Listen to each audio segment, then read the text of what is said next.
Hi friends, എല്ലാവരും സുഖമായിട്ടിരിക്കുന്നു. എനിക്ക് ചെറിയ പനിയും ഒത്തിരി ജലദോഷമായിട്ട് ഇരിക്കുവാണ്. അപ്പം ഞാൻ വിചാരിച്ചു കുറച്ച് കുറച്ച് കഞ്ഞിയും പയറും കഴിക്കാമെന്ന്.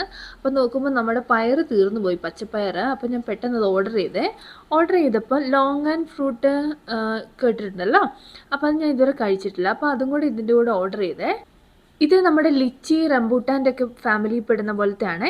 ഞാൻ നാട്ടിലെ അപ്പച്ചൻ്റെയും ചേട്ടന്മാരുടെയും കൂടെ ഒക്കെ ഇങ്ങനെ പറമ്പിക്കൊണ്ട് നടക്കുമ്പോൾ ഒരു കൊരണ്ടിപ്പഴം കഴിക്കുമായിരുന്നു, ഒരു ഓറഞ്ച് കവറുള്ള. അപ്പോൾ ആ ഒരു ടേസ്റ്റാണ് എനിക്കിതിന് കിട്ടിയത്. ഞാൻ പയറൊക്കെ മേടിച്ചിട്ടുണ്ടെങ്കിൽ ഒരു കണ്ടെയ്നറിലോട്ട് മാറ്റി അതിൻ്റെ അകത്ത് കുറച്ച് ഉപ്പും കൂടെ ആഡ് ചെയ്തിട്ട് വെക്കുവേ. അങ്ങനെയാണെങ്കിൽ കുത്തനോ അതുപോലെ ഒരു പ്രാണിയും വരാതെ കുറച്ചു കാലം നന്നായിട്ടിരിക്കാൻ ഇത് ഹെൽപ്പ് ചെയ്യും. പണ്ട് ചെറുതായിരുന്നപ്പം പനി വരുമ്പോൾ അപ്പം ഫുഡൊന്നും കഴിക്കാൻ തോന്നില്ലല്ലോ. അപ്പോൾ ഒരു ഗ്ലാസ് പാലിൽ റസ്കൊക്കെ ഇട്ട് കുറച്ച് പഞ്ചസാരയും കൂടെ ഇട്ടിട്ട് അപ്പോൾ അത് കട്ടിയാവുമ്പോൾ കുറച്ചായിട്ട് ഇങ്ങനെ കോരിത്തരുമായിരുന്നു അമ്മച്ചി കേട്ടോ. പക്ഷെ ഇപ്പം വലുതായപ്പം എനിക്ക് പനിയൊക്കെ വരുമ്പോൾ എന്തെങ്കിലും എരിവുള്ളത് കഴിക്കാനാണ് തോന്നുക. അപ്പം പനി വരുമ്പോൾ സ്പെഷ്യലാക്കി ഉണ്ടാക്കുന്ന ഒരു ചട്നി ഉണ്ട്, അതും കൂടെ കാണിച്ചു തരാവേ. നമുക്ക് എരിവിന് ആവശ്യമായിട്ടുള്ള വറ്റൽമുളക് ഒരു കല്ലിൽ വെച്ച് നന്നായിട്ട് ചുട്ടെടുക്കാം. ഞാനിവിടെ 4 എടുത്തിരിക്കുന്നത് കേട്ടോ.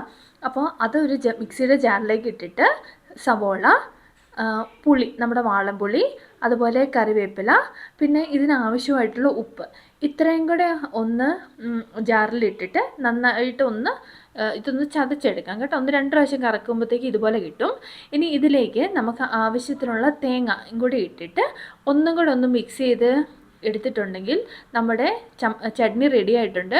ഇതിന് ഞാൻ കുറച്ച് എരിവ് കൂട്ടിയാണ് വെക്കുന്നത്, നിങ്ങൾക്ക് ആവശ്യമായിട്ടുള്ള എരിവ് യൂസ് ചെയ്യാം. ചട്നി ആയപ്പോഴത്തേക്കും നമ്മുടെ പയർ നന്നായിട്ട് വെന്ത് വന്നിട്ടുണ്ട്.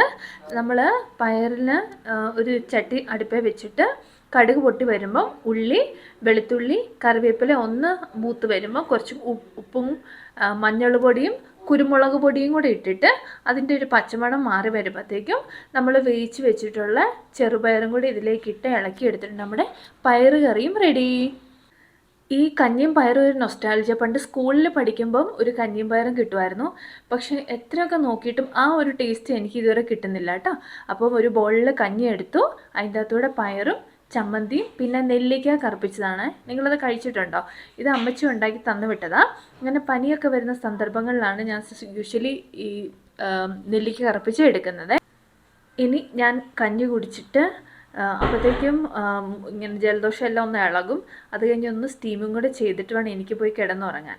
അപ്പോൾ അത്രയാണ്. ബായ്.